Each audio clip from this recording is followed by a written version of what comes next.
ഞാനിന്നലൊരു video കാണാനിടയുണ്ടായി. അത് മലയാളത്തിലെ യുവമിഥുനങ്ങളെയൊക്കെ പാട്ടുപാടി ഹരം കൊള്ളിക്കുന്ന ഡാബ്സി എന്ന് പറയുന്ന മലയാളത്തിൻ്റെ സംഗീത ലോകത്ത് പുതുതായി നമ്മൾ പരിചയപ്പെട്ട ഒരു യുവ കലാകാരൻ്റെ ഒരു വീഡിയോയാണ്. നമുക്ക് ആ വീഡിയോ ഒന്ന് കണ്ടുവരാം. വീഡിയോയിൽ പറയാനുള്ള കാരണം അദ്ദേഹത്തിൻ്റെ സൗണ്ട് എഞ്ചിനീയറോടുള്ള ഒരു പെരുമാറ്റത്തെക്കുറിച്ചാണ്. ആ വീഡിയോ നമുക്ക് ആദ്യം ഒന്ന് കാണാം.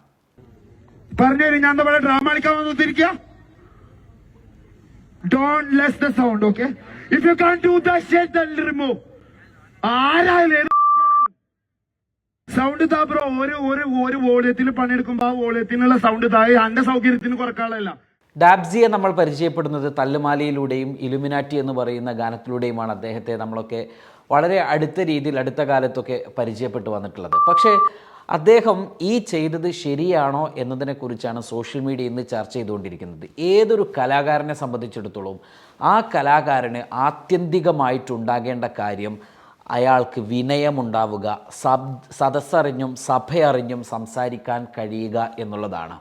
അവിടെ എന്ത് തരത്തിലുള്ള വൈകല്യങ്ങൾ വന്നാലും ഏത് തരത്തിലുള്ള പോരായ്മകൾ സംഘാടകരുടെയോ അതല്ലെങ്കിൽ സൗണ്ട് എഞ്ചിനീയർമാരുടെയോ ഒക്കെ ഭാഗത്തു നിന്ന് സംഭവിച്ചു കഴിഞ്ഞാലും അതിനോട് വളരെ മാന്യമായിട്ട് പെരുമാറുക എന്നുള്ളതാണ് ഏതൊരു കലാകാരനെ സംബന്ധിച്ചിടത്തോളം അവർക്കുണ്ടാകേണ്ട ആദ്യത്തെ ഏറ്റവും മികച്ച ഗുണഗണങ്ങൾ എന്നാണ് ഞാനിവിടെ പറയാൻ ആഗ്രഹിക്കുന്നത്. നമുക്കറിയാം, മലയാളത്തിലെ തന്നെ കലാരംഗത്ത്, സാഹിത്യരംഗത്ത്, സാമൂഹിക രംഗത്ത്, സിനിമാ രംഗത്തൊക്കെ പ്രവർത്തിക്കുന്ന വലിയ ഔന്നത്യത്തിൻ്റെ ശിഖരങ്ങളിലുള്ള വലിയ വലിയ വ്യക്തിത്വങ്ങളെ നമുക്കറിയാം. അവർ വളരെ വിനയാന്വിതരായിക്കൊണ്ട് സമൂഹത്തിൽ ഇടപെടുന്നതും വിവാദങ്ങളിലേക്ക് പോകാതെ മുന്നോട്ട് പോകുന്നതുമൊക്കെ അവരുടെ വിനയം കൊണ്ടും അതോടൊപ്പം തന്നെ അവർ ഏത് പൊസിഷനിലാണ് നിൽക്കുന്നത് എന്നതിനെക്കുറിച്ച് കൃത്യമായിട്ട് അവർക്ക് ധാരണ ഉള്ളത് കൊണ്ടുമാണ്. ഇവിടെ ഡാബ്സിയെക്കുറിച്ച് പറയുമ്പോൾ കേവലം 2 പാട്ടുകളിലൂടെയാണ് അദ്ദേഹം വൈറലായിട്ടുള്ളത്. ഈ 2 പാട്ടുകൾ യുവാക്കളും യുവതികളും ഇൻസ്റ്റാഗ്രാമും ഒക്കെ ഏറ്റെടുത്തതോടുകൂടി അദ്ദേഹത്തിൻ്റെ റേഞ്ച് മാറുകയാണ്. അദ്ദേഹത്തിന് പിന്നീട് റാപ്പ് ഗായകൻ, റാപ്പ് സംഗീതത്തിൻ്റെ കേരളത്തിൻ്റെ മോഡൽ എന്നൊക്കെ അദ്ദേഹം പിന്നീട് അറിയപ്പെടുകയും അദ്ദേഹം റാപ്പ് സംഗീതത്തെ ജനകീയമാക്കി മാറ്റുകയും ഒക്കെ ചെയ്ത് ക്യാമ്പസുകളെയും അതോടൊപ്പം തന്നെ നൈറ്റ് പാർട്ടികളെയും ഒക്കെ അദ്ദേഹം വളരെ വലിയ രീതിയിൽ വൈറലാക്കി ഇളക്കി മറിച്ച് പോകുമ്പോൾ കുറച്ച് യുവാക്കളുടെയും കുറച്ച് ആ തരത്തിലുള്ള സംഗീത ആസ്വാദകരുടെയും പിന്തുണ ഉണ്ട് എന്ന് മനസ്സിലായി കഴിഞ്ഞാൽ ഞാൻ ഈ ലോകം കീഴടക്കി അല്ലെങ്കിൽ എനിക്ക് വലിയ ആരാധക പിന്തുണയുണ്ട് എന്നൊക്കെ സ്വയം കരുതുന്നത് ആ കരുതൽ കൊണ്ട് ഉണ്ടാകുന്ന ചില പ്രശ്നങ്ങൾ മാത്രമാണ്.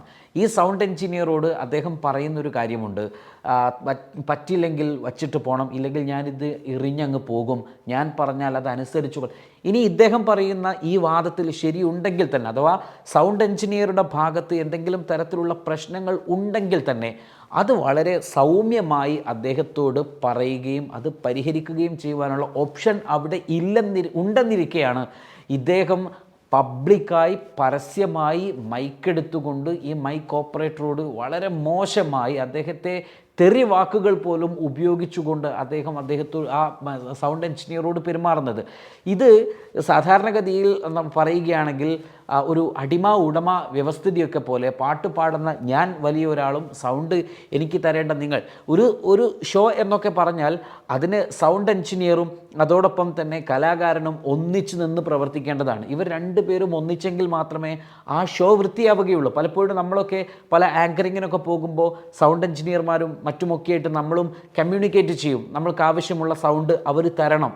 അത് കിട്ടിയില്ലെങ്കിൽ ഒരു പക്ഷേ പലപ്പോഴും സ്റ്റേജിൽ നിന്ന് പ്രാസംഗികരൊക്കെ അസ്വസ്ഥമാകും. നമുക്ക് കാരണം കുറച്ചുകൂടി ശബ്ദം ഉയർത്തണം എന്നൊക്കെ അവർ പറയുന്നുണ്ടാകും. പക്ഷെ അത് പറയുമ്പോൾ പോലും ആ പറയുന്നതിനൊരു ശൈലിയുണ്ട്, ഒരു രീതിയുണ്ട്, ഒരു മാന്യതയുണ്ട്. ആ മാന്യത കൈവിട്ട് കഴിഞ്ഞാൽ പിന്നീട് ആ തരത്തിലുള്ള കമ്മ്യൂണിക്കേഷൻ ആയിരിക്കില്ല പലപ്പോഴും നടക്കുന്നത്. നമുക്ക് കേരളത്തിൽ തന്നെ ഒരുപാട് ഉദാഹരണങ്ങളുണ്ട്.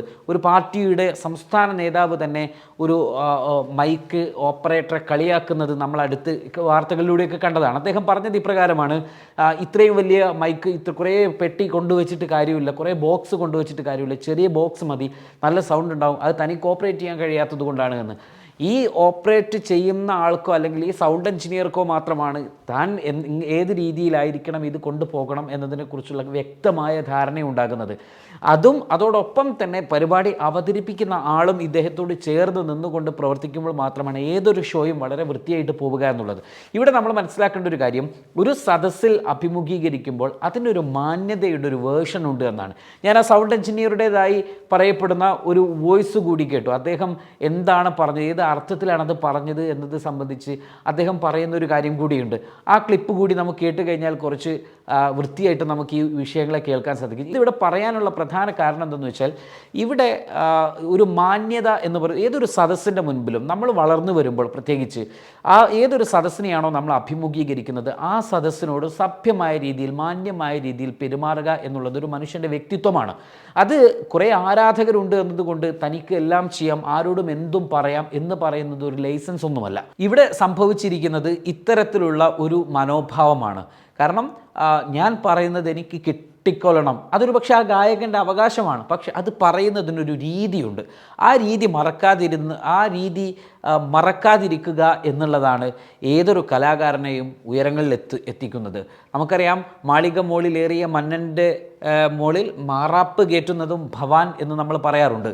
ശരിക്ക് ഏതൊരു കലാകാരനെയും, അങ്ങനെ പല കലാകാരന്മാരുണ്ട്, വലിയ വലിയ ഉന്നതങ്ങളിലെത്തി പിന്നീട് ഇപ്പോൾ ഗ്രിപ്പ് കിട്ടാതെ, പരിപാടികൾ കിട്ടാതെ അല്ലെങ്കിൽ ഫീൽഡിൽ നിന്ന് ഔട്ടായി പോയ കലാകാരന്മാരെ നമുക്കറിയാം. അപ്പം അതുകൊണ്ട് നമ്മൾ നിൽക്കുന്ന പൊസിഷൻ ഏതാണ് എന്ന് മനസ്സിലാക്കിക്കൊണ്ട് വേണം ഇത്തരത്തിലുള്ള പ്രതികരണങ്ങളും അതോടൊപ്പം തന്നെ കലാപ്രകടനങ്ങളുമൊക്കെ കാഴ്ചവെക്കാനും മുന്നോട്ട് കൊണ്ടുപോകുവാനുമൊക്കെ.